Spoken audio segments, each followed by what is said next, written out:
Hey everyone, it is Lolita E. Walker. I'm so excited to be here with you all today. We have an amazing guest.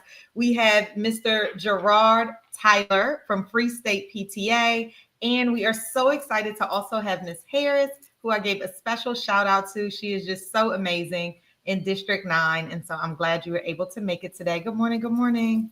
Good Good morning, morning. gentlemen. Good morning. Good morning. So, Mr. Tyler, listen, school is almost out. We are pumping parents Yeah. up already for next semester. And there's been so many questions around PTA and how you get started. And I'll tell you, what's really interesting is that people are getting more and more excited about joining on to PTAs, getting involved. When we put out our PCAC for our parental council, we put out our DIAP for our disabilities issues. So many folks signed up in order to help. So engagement is coming back, and I'm so super excited about it. One of the things that when I ran in 2022, I wanted to really push on is parental support, and you know better than anybody why that's important. So maybe you could tell us a little bit about yourself and how you ended up in this role. We'll start off slow. Okay. All right. Well, good morning, everybody. Again, my name is Gerrod Tyler. I'm the president for Free State PTA, which is the state PTA of Maryland. My what we call our PTA journey. My PTA journey started some, I would say, 17 years ago. My daughter's 17 now, senior this year, and we put her in Maya Angelou French immersion school over in Temple Hills, Maryland, and they had a PTA, and Maya Angelou was a uniform school, and so the rule was if you go to the PTA meeting, you get a uniform free day. So imagine my kindergartner at the time, Marissa, uh, making sure that I go to the PTA meeting, and I think this one was a Men Make a Difference Day. So I went to the school. Fell in love, was so impressed by what the PTA was doing there. Also understanding some of the needs of the school. So, as a father, asking what can I do? Then I learned more about PTA as far as it being a child advocacy organization, how they advocate for the needs of the school, the parents, the school community. I think at the time, my Angelo had some HVAC issues. Well, we didn't have HVAC at the time, and we needed window replacements because our kids at that time, I believe, had to put their coats on because some of the cold air was coming through the window. So me, some other parents, some of my still friends, Rebecca Muse, and some other folks got together and we started advocating with PGCPS. We went to the CIP meetings to make sure that, that this project got on the docket and that it was fully funded. We worked with procurement office. I think they were tired of me at the time and was probably happy that I went away when they finally got the project done. From there, I became the president of Maya Angelou French Immersion. And then when the state PTA came, Maryland PTA changed it to Free State. I ran for the board. Last 4 years, I was the vice president of leadership, then the president-elect, and the last 2 years as president. So that's kind of a synopsis of how I got to this position.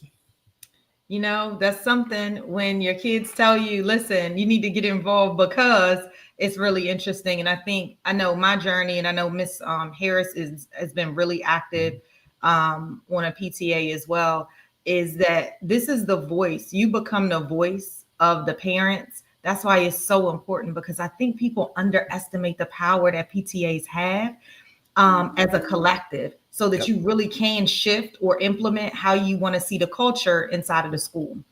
Oh, Absolutely. no, go ahead. Go ahead. And also, I think one of the biggest things for us too is also making sure that, and I know from my position in perspective is one of the biggest things I'm also very pushing on everybody is student agency.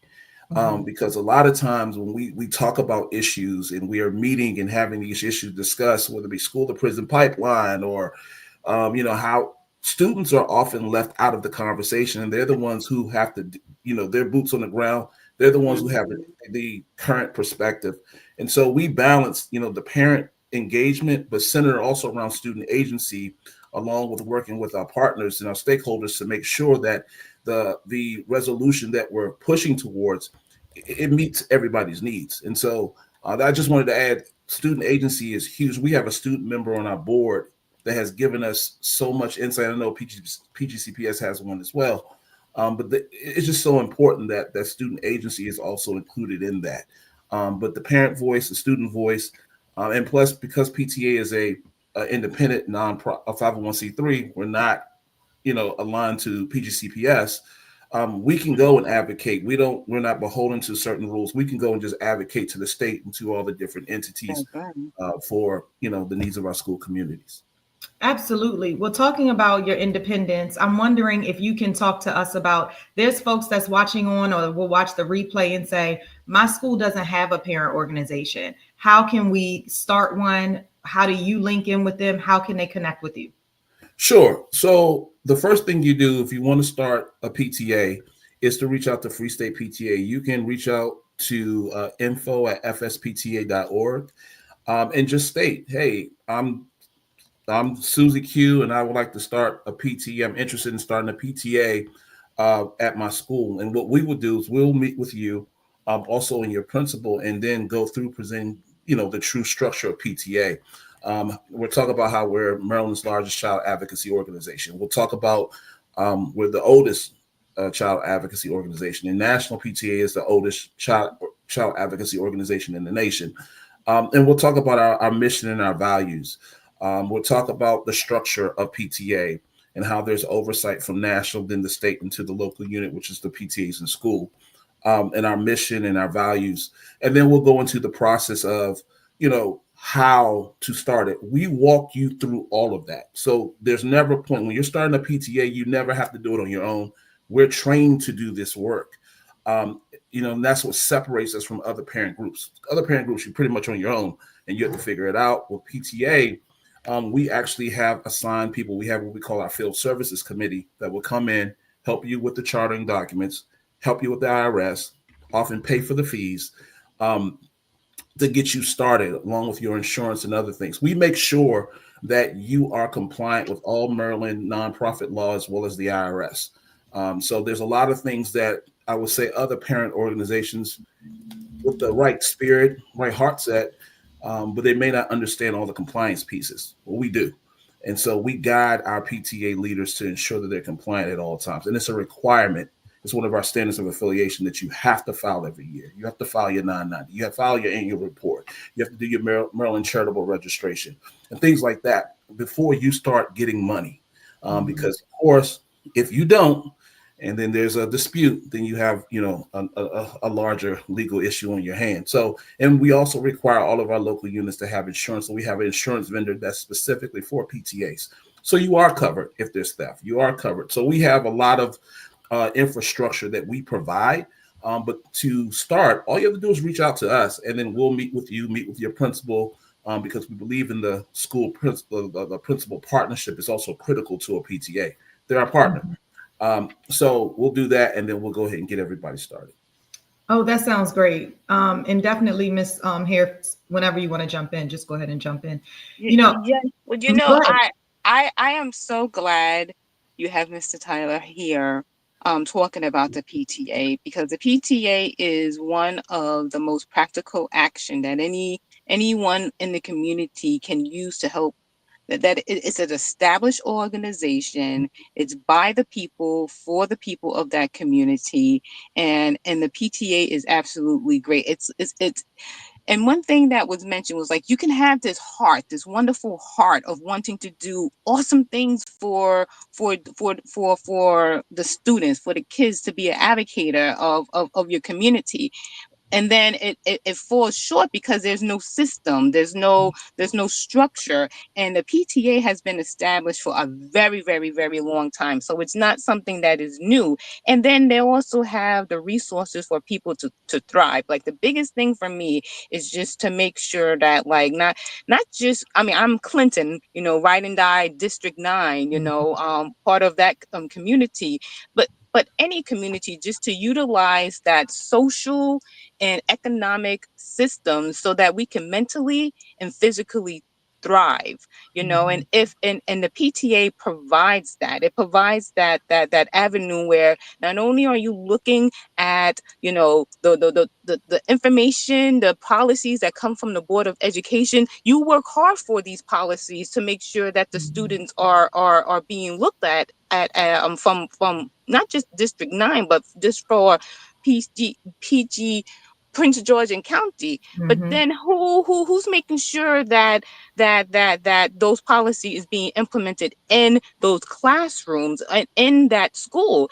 The PTA is separate from the school. Mm-hmm. Yes, we do have to work with the principal, because if we don't work with the principal, then everything falls short.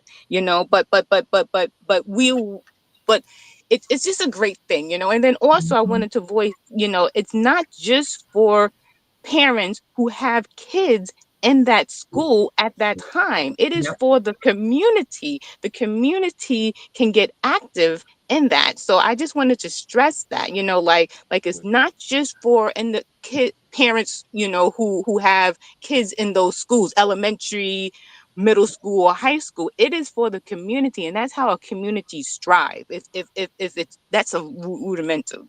Thank you for listening, but I get so excited. I'm so happy you have him here, because yes, PTA ride and die. Yes. Miss Harris, as you were talking, I was thinking, I'm so glad you said the community piece, because the parent is for parents, it's for teachers, it's for the students themselves. It's Yes. the student advocate voice is for community members. It's for parents who are thinking about coming to the school. It's really that voice of the community. I love that. Hmm. Mr. Tyler, you wanted to say something, and I had a question too for you. Sure. I was just going to say that's absolutely correct. Our bylaws says that our membership is open without any discrimination to anyone who believes in the mission and values of PTA. So you're right. That's a myth that some people do think it's just the parents in the school, but it's the parents, the teachers, it's the soccer coach, it's the grandma, it's the Mhm. godmother, it's the football coach. Whomever believes in supporting that school community can be a member of the PTA and serve in the PTA. Oh, Miss Porter, thank you for writing. She said, Yeah. as a resident of District 9 without a child, I have found it difficult to engage just as a community member. I do work in another district, but would like to be involved in my local community schools. So, Miss, thank you for writing that. So, what's the school that's nearest to you, Miss Porter, if you can write that in? And one of the things I would say to you also, for any community member looking in, I know for me, I'm a part of Akakik Academy PTA because that's where my son goes to school. So for what I do for our school, I know that really well. Maybe you could talk for Stephen Decatur. I don't know how that one works, but you can go on the website of the school that you're interested in. And usually on that website, it'll say join a PTA somewhere on the website, and you can join that way. As soon as you join, I know you start to get on a distribution list. So now you're on a distribution list for all of the activities, everything that happens there. That's a good way to get in. Or you can call directly to the school and say, hey, I'm interested in joining the PTA there. And how can I get in touch? And they'll usually give you the email address for Hmm. that president of the PTA so that then you can get in touch too. So thank Yes. you for writing that. Go ahead, Ms. and Harris. How do and you all and do and, yours?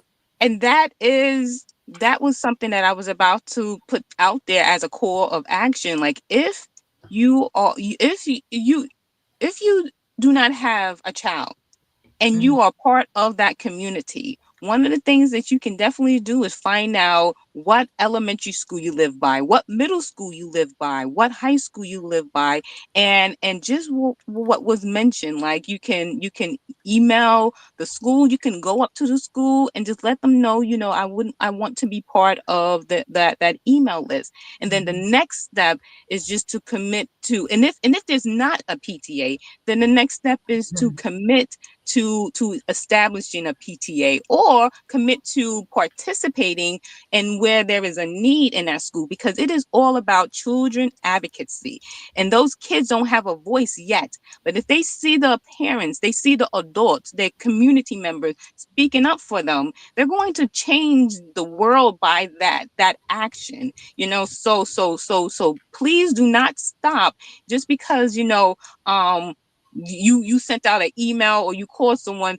That's your community. You put money into getting a house or whatever. So due diligence does not come quickly. It's like planting that seed, and you just have to diligently, and also take into consideration people are busy too, so just do your due diligence and establish yourself as I am that community. If it's Clinton, if it's, I am that community, and it will bear fruits, it will bear fruit. So continue with your due diligence. Mm-hmm. Yes, and please, Miss Sharon, if we didn't answer that question, please write again inside and write a more detailed note, and we'll definitely answer it here. But I would say call the local school, let them know you're interested in joining the PTA, give you the contact information for the parent organization so you can get in the loop that way for sure. And then if all else fails, just write to me and let me know the school that you're trying to get in touch with, and I'll help you to do that. Mr. Tyler, were you going to add anything on to what Ms. Harrison I said already? I mean, Mrs. Harris is on fire this morning. So I know. Only thing I would say is this too. I know a lot of times, some people will say, well, I want to get involved, but I don't have the time.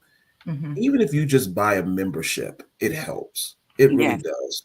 It helps the PTA provide the resources to the school. Sometimes they provide services, programs, after school programs. We provide a number of things to our school community. And so even if you feel like you don't even have the time, I hope you do, to volunteer.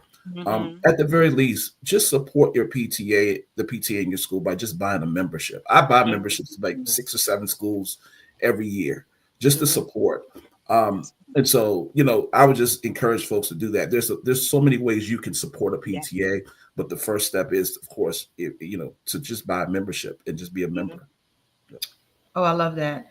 And I love that you said membership looks so many different ways. Mm-hmm. It could look like my school's PTA is $25, right? It could look like giving $25. It could look like, and those go to all the $25 adds up, whether it's 25, 35, 45, whatever the cost is at your school, they add up and they go to programming. They go to school supplies that get donated to the schools on behalf of the PTA. They go to get things for fundraisers so that they can raise more. I know and I'm really familiar with the Academic Academy one, but I know at that school, they offer that if there is a teacher who is a member, if they need anything throughout the school year, they can fill out this form and they have X amount of dollars that they can cap to get money from the PTSA. My point is that those couple $100 really help their classroom to thrive. So all of your $25 really adds up. So one is giving financially. Everybody can't show up at all the meetings all the time. Another way is to absolutely become an officer, right? Run for office. There's not a ton of people running for office. So likely you might get in there if you show some interest. And then really, right? That's right. Oh my God. When you open your mouth and you be like, I don't mind being treasurer. And then you're like, oh, okay. But the one thing I will also tell you, and I agree with you, is to also know that, in our structure in PTA, we don't believe in just leaving people to figure it out. Yeah. When you become an officer, we will train you. We will train you on how to be a treasurer. We will train you on how to be a board. We require every year, for example, all of our local units as a part of their standards of affiliation. They have to take financial training every single year because we don't know, for example, if there's a new treasurer or not. So you have to understand the IRS and the Maryland nonprofit requirements in your filings every single year. We check every single year. When you have a board together, we do boardsmanship training. So we understand. So you understand your fiduciary responsibility because this is a nonprofit organization. It is a legal it's a legal 501c3. So we want to make sure you understand your fiduciary responsibility. Your duty of care, duty of loyalty, duty of obedience, and we also just train you on the position as a president, how to run a meeting. We train you on that. As a secretary, how to take minutes correctly. We train you on that. As a treasurer, how to prepare a budget, how to do a financial report.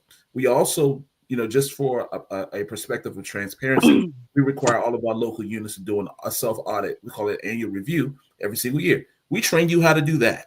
And so everything that we require, everything that comes with the positions, we provide training because we understand that these are volunteers.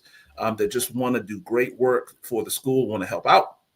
We provide the training, we get you up to speed, and we have people at the state level that will be there to support. If you have questions, they need help, they need somebody to come and help them facilitate the meeting. We provide that, and so I encourage people to get involved. Just don't feel like it's overwhelming because we will come in and Right. we will help you as a local unit leader. And Wow. not for nothing, it is a stepping stone. The power of the PTA, I just want to voice to Yeah. everyone that is here listening, and then also the ones that are going to listen to it later on. It has power. It's a stepping stone to meeting with your senator, Yeah. your delegates, your council members, because Mhm. when they realize that there is a community out there, and it's a nonprofit organization that is representing the children within that community, they pay attention, because Mhm. it's easy for them to now, okay, let me help out this community that is already started from the grassroots level, establishing betterment within the society. Well, let me go over there to Clinton, and Yeah. then the PTA has that power to really influence policy. And just think about it from that perspective, when and it's sometimes a little bit um what's the word, pride, when you Mhm. walk into your council members like, this is not good for the Clinton community, the PTA, here is not, that speaks volume. Mhm. And just think of it from that perspective also, not only that you working with the PTA in your school, but you're advocating for the whole community by creating policy that is beneficial to that community. So it's a stepping stone. So it's not just something like, oh, just a PTA. No, this is how things get established, Absolutely. and move forward. So please, everyone, like, really, if you Join your want your, PTA. yeah, please, like, take this into consideration. It's not small fry. Like, I don't know how else to put it. It's powerful, Yeah, it when it's is. done right. Absolutely. It's interesting because I ended up learning more about this school board seat as an elected official from being on a PTA, to be honest. I was on a PTSA. I was serving in my the vice president role at the time and became the legislative chair too, because when you raise your hand and talk about an issue, you become part of the solution. So I That's was the legislative chair as well. And I remember we were talking boundaries. And at the time, I had just moved back to this area. I'm like, what is the big deal about these boundaries? And they said, oh, you need to talk to your school board member. I'm like, well, who is that? So I met Sonia Williams, and I had her come into all the PTA meetings just to help educate. It was really all about educating not only me, but also the parents there, listening to questions. And when she was ready to retire, she said, Lolita, I think you would be amazing for this job. I'm like, I don't know anything about politics. mm, And she said, it doesn't matter, you're doing the work. So to add on to what you were saying, Miss Harris, it's just an entry point to really knowing what's happening when you're yes, in the mix and you're making change happen. Folks see that, and even if you don't have desire for anything else, it's really about doing the best thing for the scholars. It starts with your yes, own child, then it yes, branches out to all the scholars in that school, then it branches out to District 9, then it branches out to yes, Prince George's County Public Schools. yes. Yeah, Thank You you. so I have been love that. doing a fantastic job. Oh, I thank you. commend you 1000%. You have been diligently Oh, thank you. committed to District 9 and making Yes. sure that the resources is out there for parents, and these meetings that you have, putting it on YouTube. You have done beautifully. Like, Oh, thank you. this is the type of, dedication is needed. And I tell you over and over again, you plant the seed, that's all you can do, and it Yep. will bear fruit. Trust and He believe. tells me all the time. Trust and believe that even if you don't see it with your own eyes, understand that a lot of the things that you have implemented have already been applied to other districts, because they Yep. haven't they saw it visually done by you. Yep. and By and us, sometimes because I sometimes hear from numbers, y'all. yes, sometimes numbers don't state Yeah. what is real. but you can. I love the energy, and I love the practical actions that you do. So you Oh, keep it thank up. you. You keep it up. Thank you, thank you, thank you. Oh, I love it. I love it. And thank you, Miss Perkins, as well. She says so true. I absolutely appreciate that. And a lot of I know Mr. Tyler is like cracking up. But I think too, it's a lot of the topics that we have here is because people like you, people like Miss Perkins, people like Miss Sharon, you all say, hey, we need to know about this. The reason we're talking to Mr. Tyler is because months ago, folks wanted to know, how do I start a PTSA? How do I start a PTO? So here's my next question for you, Mr. Tyler, is can you talk to us about the difference between PTA and PTO and how you support both or one? Well, first of all, the PTA is better, so they'll start there. I'll just start right there. No disrespect to PTOs. Well, I mean, We the have some true. PTSOs on the line.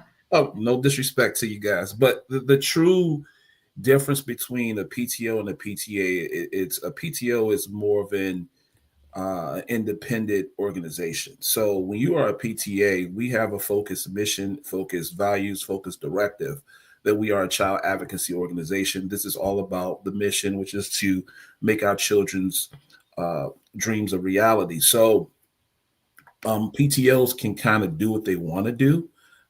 There's no oversight on the PTO. They're just fully independent. Whereas a PTA, it's a tiered structure organization. So, and two, again, we have a certain standard, certain rules that we make all of our PTAs, apply to.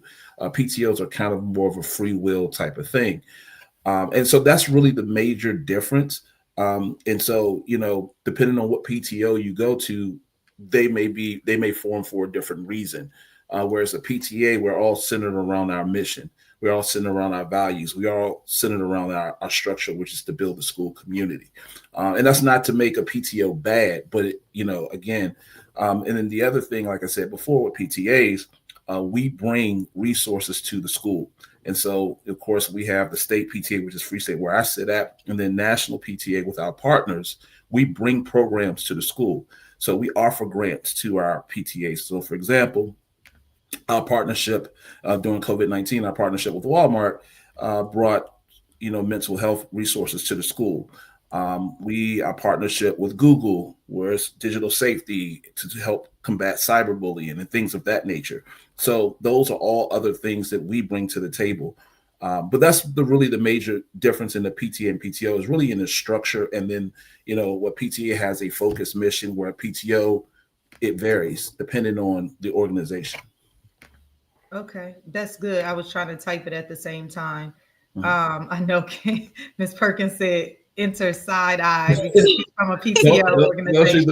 I'm the state president. I'm a PTA all day. So, I know no disrespect to PTOs. There's some PTOs that do great work. So I'm not hating. We're here for the parent part, But I do think it's important to talk about the difference between PTA and PTO because it always comes up, especially when people are trying to form. And I feel like there is a financial difference too, not only governance, but isn't there a financial piece?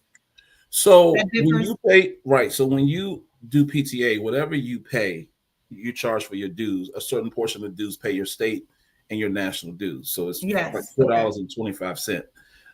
Whereas the PTO, they keep all the money. But again, that $4.25 brings all the resources, software tools, financial accounting tools that we provide to the local units for free. And then again, our partnership. So I'll give you an example because we just the state, we just did this. So we just partner with Educational Federal Credit Union. So starting next year, every PTA in the state of Maryland will be able to offer free financial literacy workshops for the school community, both in person or virtual, free of charge. And so those are the type of resources we bring to our local units. And so things like that. Now, PTOs can do that independently, but there's no stronger network that have those larger partnerships that bring those resources to the schools. Oh, totally understood. So the PTA, go ahead, has an umbrella. One thing that the PTA has that's a little bit different than the PTO that is really important is that structure, because the PTO, you going at everything on your own, and everything, the PTO, you're doing it all by yourself. So if there's 5 people, if there's a president, vice president, treasurer, and you have a couple of members, you're doing it all on your own. And you're establishing a nonprofit organization, and you're creating the system from the ground up. Whereas the PTA, it's the reverse. That organization has already established. They have the network. So like when we were talking when the discussion about financial literacy, you don't have to go out and find it. They already went to the PTA. So it's that structure that's already established is the biggest key as a parent who participate in the PTA is fundamental. Like you can say, I am part of Stephen Decatur Middle School PTA or Sylvasterville PTA, and it has weight that gets that it's structured. That's very, very important. Yeah, But no disrespect to the PTO because they are really good ones. right. But For you sure. asked the question, what's the difference? That was all. I would also briefly add, and I think financially that makes a difference, because again, like I said previously, you can have people who have the right heart set, the right aptitude to really do work in the school community, but don't understand um, Mm-hmm. nonprofit rules. So, for example, if Mm-hmm. a parent decides, well, we're forming a PTO, I'm gonna start collecting dues and money, and you haven't chartered, you haven't filed, you haven't done all these things. The implication is all that money you took in is going to count as income to your personal tax because you have no entity. And so Mm-hmm. again, and more importantly, if it's not chartered with the IRS, then you don't have a nonprofit. So when you go and do fundraisers and you're not chartered or you're not in good standing, or all these other things, that has legal ramifications when audit Mm-hmm. comes. So I just want to be clear. We offer that umbrella of protections. Not to say that some PTOs don't, because they do. Some PTOs Mm-hmm. have their structure. They file. They do everything. Mm-hmm. But we stay abreast of that. We stay abreast of the rule changes. We offer guidance. We have a financial guide. We provide the resources to ensure you get to do the work in a manner that is legal and you're protected. The last thing I will also mention is that one of the bigger differences as well from a structure standpoint is that, and I'm just being honest, because we're volunteers, sometimes people in officers can go astray, if I could say that, and there's conflict. When there's conflict, the state can come in at a PTA and resolve the issue. Where a PTO, it's a little bit more gray area there because there is no oversight. And so I think also that oversight that we provide is also very, very important. Yes, Miss Perkins added in, definitely having a great treasurer is important. I think from my perspective, being a school board member here, when I look at the 21 schools that we have inside of District 9, my goal is really to ensure that parents are engaged, they know how to engage at their school, and if they don't have a PTA or PTO, that they know what Yep. can they do. So today is really about what can they do. And so we have here that if they want to start a PTA, one, what's the difference between the two? Education is really key too. Sometimes people don't know. You hear PTA, you hear PTO. I know when we started at Akakik Academy, we had to look at the differences and say, well, which one do we really want to start and what makes sense for us? So education is really key on that too. So I do Absolutely. appreciate you sharing those things. I do have another question for you. Sure. Is can you share some best practices that you've seen across the different PTAs that you've been affiliated with? Yeah. So one of the things that I would first, let me start financially because I think that's always critical. Best practices is at any organization, when you have your membership meetings, you ought to give a financial report. Members should have, if they're dues paying members, whether it's PTA, PTO, they should know where the money's going to. In PTA, for example, the PTA can't spend money until the membership approves the budget, right? But every meeting, you have to provide financial reports to see budget year to date, right? Um, the other thing is, I think, survey your community. Survey your community to make sure you understand the needs of your school community. One of the biggest mistakes, and I tell my board this all the time, is that no board should be a group of people sitting on a hill thinking they know everything, and making decisions afar off. without checking in and tapping into the members that they serve. Your board should also look like your community. I Mm-hmm. know this is not popular in this current climate, but I really don't care. Diversity, equity, inclusion is very, very important. You have to understand the demographics of your community and make sure that your engagement is up to speed. How are you engaging your community?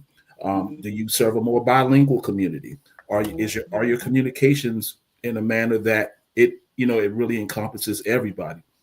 So I think a lot of those practices um, are also very, very important. I also think too your partnership with your principal. Your school is your partner. PTA and principal and schools are this is a true partnership. You have to make sure that that communication is there, and also. I don't know. For me, being a PTA is also your boots on the ground, so you can help the school administration understand what are the issues bubbling up, so they can be proactive and deal with that before it becomes a blow up or a major issue. And I think just going back, another piece of it from a PTA perspective is always point people to where the fight is. I think even in your when I listen to you, I think one of the things, even for me, I started off as a legislative chair as well. And one of the things I learned from going to school board meetings is these are issues that are at the school level. These are issues at PGCPS. These are issues that goes to MSDE. And sometimes our parent community don't know. They're just upset that this is going on. And so we point people where to advocate. And so that's my other point. Advocate, advocate, advocate. Advocate. You have to be the change that you want to see. If we just sit around and have venting sessions, well, 5 years later, we'll be having the same venting session. So really mobilize plans to really advocate for what you want and have strategic planning to make those things happen. The last thing, I've said this before, bring the students with you. I would tell Yes. parents all the time, student agency, and I'll just be honest, even going to board meetings, it's one thing to see a group of adults talk about it, but when a student gets up there and talks about their experience in school and the needs of what they have, it does feel different. And so student agency is very important. Teach our young folks how to advocate at this level because they're going to be our future leaders. They're That's going to be the right. ones running. And so we have to start at this place here to make sure that they have a voice. They have that agency. They feel involved. And we're not saying we have a student member just to say, oh, look, we have a student member, but they have agency. They have a budget. They have things that they do because that's the ground. Those are the grassroots that bring our students up. They'll become our future leaders. And then I would say the last thing is, again, set strategic goals for your year. Have a strategic plan, and make sure, and then measure those goals to make sure that you are again, and bring everybody in there. If you are a board, form your plan, but bring it before your membership. See what they say about it. What are some things they want? And then, really create a strategic plan for each year. You can be short term or long term, and then measure that success. But I think, those are the main things. But more importantly, just be what your community needs you to be, and make sure that your board looks like your community and be engaged. Be engaged. I love that. I mean, these are so good. I wrote down, I'm gonna put a list in my next newsletter of our, top 10 that we're gonna say. Right now we have 7. But give financial reports at meetings. These are best practices for parent organizations. Survey your community to truly understand what their needs are. That's so important. I mean, that's important in any business. Ensure that the board looks like their community and engagement. But I will say, with that as a caveat, Mhm. is it's about folks who volunteer. So Mhm. although you want everybody to, be part of the demographic, it's about people that volunteer. But the more and more you do work, the more and more you educate, the more and more you show up, the more and more people are going to want to join and be part of that movement. That's right. We said partner with the principal. Absolutely. That's so important. Educate, advocate, act together. That's big for me and our Board of Education. And that's exactly what you were saying there. Bring your scholars with you. We talked about setting strategic, here's 6 and 7, set strategic plans and put them before membership. Also, I guess 7 could have been also is measure those goals. Right. Make sure you measure those goals, and then be what your community needs. I love that. Oh, here's Ms. Perkins also added too, like climate surveys, strategic plans, and monthly meetings with administration are key as well. Yeah. Keeping that community, I mean, keeping that open communication is so important because, sometimes it could become an us versus them. And it never should be that. It never should be the parent organization versus the school. We That's all right. got to work together. Yes. That's correct. I We're normally tell, supplement. yeah, I normally tell my PTA leaders that when there's smoke, we put water on it, not gasoline. That's right. And that's kind of what we do. And you're right. It should not, even though there are times when in any groups, two groups will not see eye to eye on the path forward, it doesn't mean that, it has to be contentious. We always teach that, you can disagree without being disagreeable. That's right. And figure out where do we align it and kind of build from there. So I do think that's critically important moving forward. Yeah. Miss Harris, did you want to add something? No, those points were absolutely spot on, and I do support, and I do support that whole we working together as a unit. Yes, conflict is part of the environment because interests are going to be different, but it is our duty as adults to show our students, our kids, our scholars what it looks like to work together when there's difference of interests for the betterment of the students, because that is all about compromise. It should never be, it's us against them, or it's about there's a situation and we as a unit have to find a solution. How are we going to go about doing that together? Because at the end of the day, who suffers? It's not the parents, because we already graduated. We already got our masters and doctorate and all of that. It's our kids who's going to suffer when nothing gets done. When all the parents are just pointing fingers and trying to find out who won, who got one up on the other. The kids loses. So 1000% agree with that. 1000%. Oh, good. Yay. I'm glad that we got you on here today, Mr. Tyler. I want to remind folks as we look to close out today, if you all have any questions, please feel free to drop them inside of the comments so that Mr. Tyler can help to answer those. But if you're just now joining, we met with Mr. Gerrod Tyler, president of the Free State PTA. We talked all things parent organizations. We talked the difference between PTA and PTO. We talked the top 10. I think we talked about 9. I'll add the 10th as we move forward inside of the newsletter. Now, I do meet with the PTA, PTO organizational leaders of the schools. They have an opportunity to come in monthly and kind of chat. I do have a newsletter that we're going to put out, and it's tons of information. I mean, it's no short of 50 pages, I swear, every month.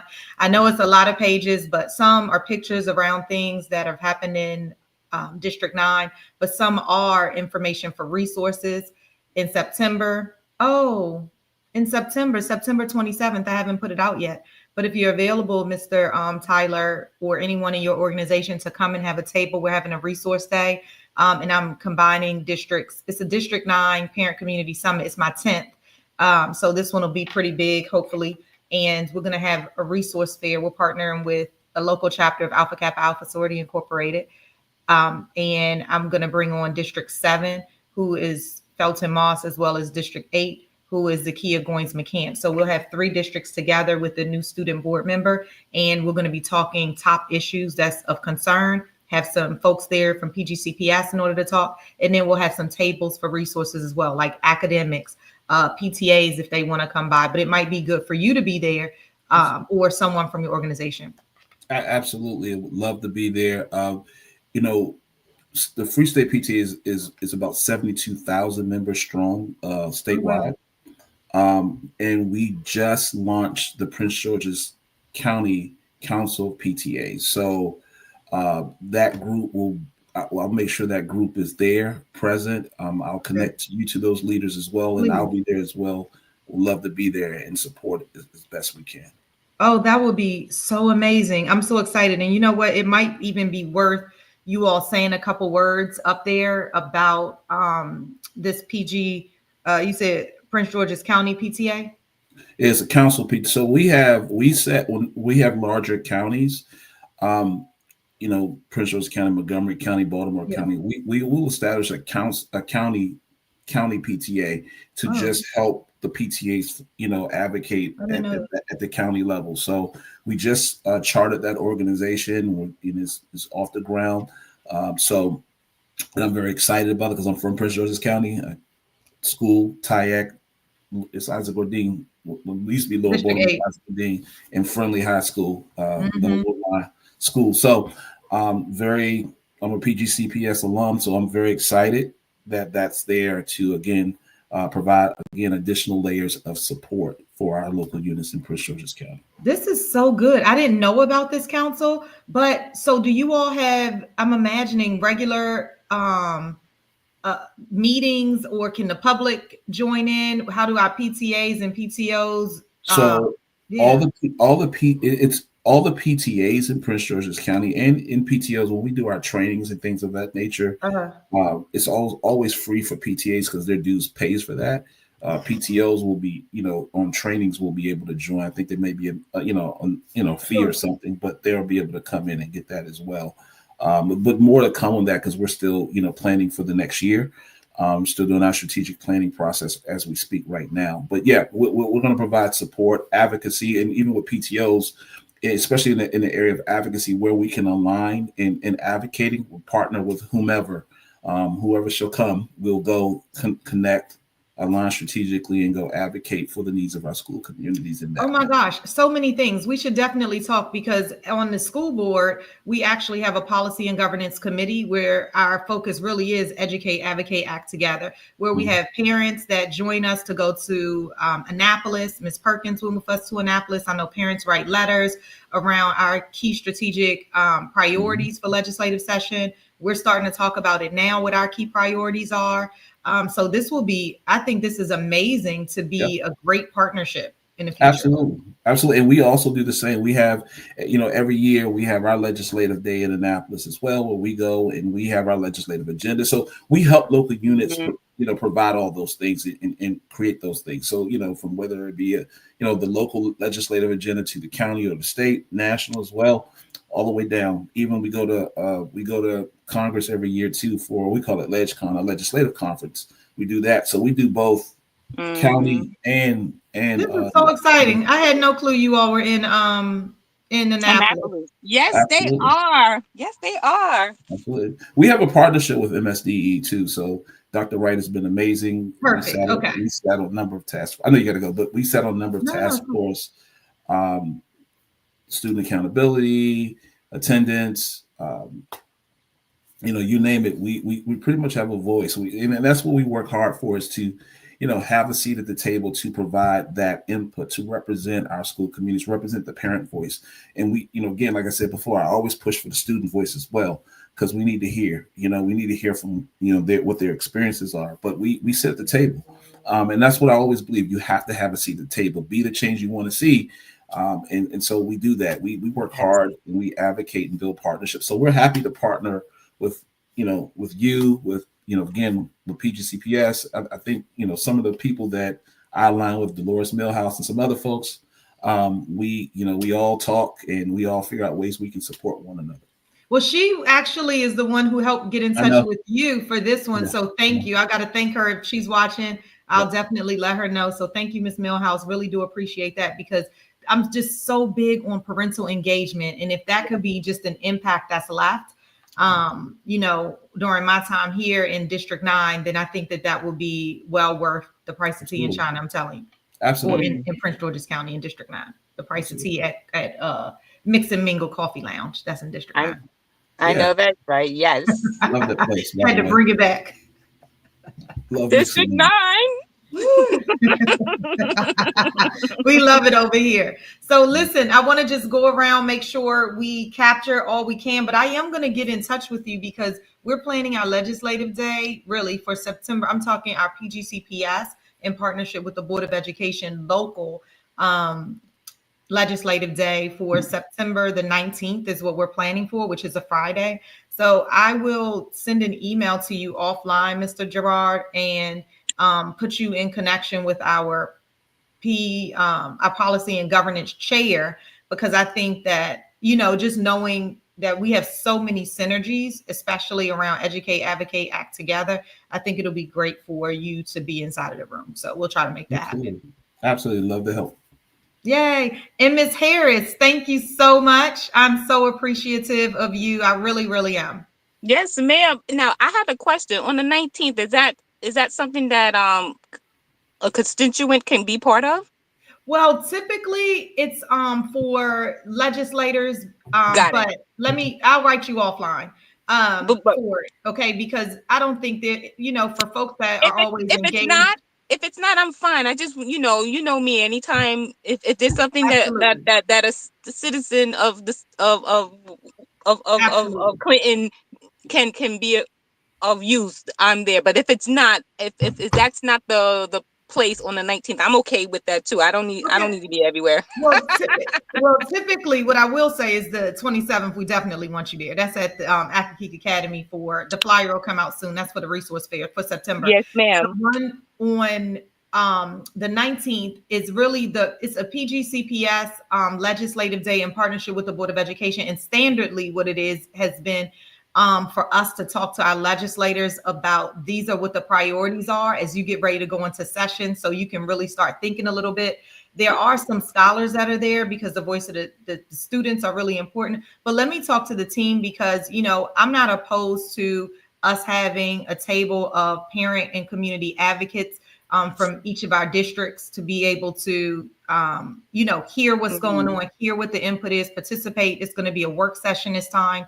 So I'm not opposed to that. And actually, I'm an advocate of that. So let me take that back to the team and talk about maybe that's something that we could do this year. I think it's a great idea for us to be able to have, representatives from each of our district there just to be able to hear and bring back. It also helps you all stay engaged. So, All right now. Okay. And then I'll let you know. Okay. Yes, ma'am.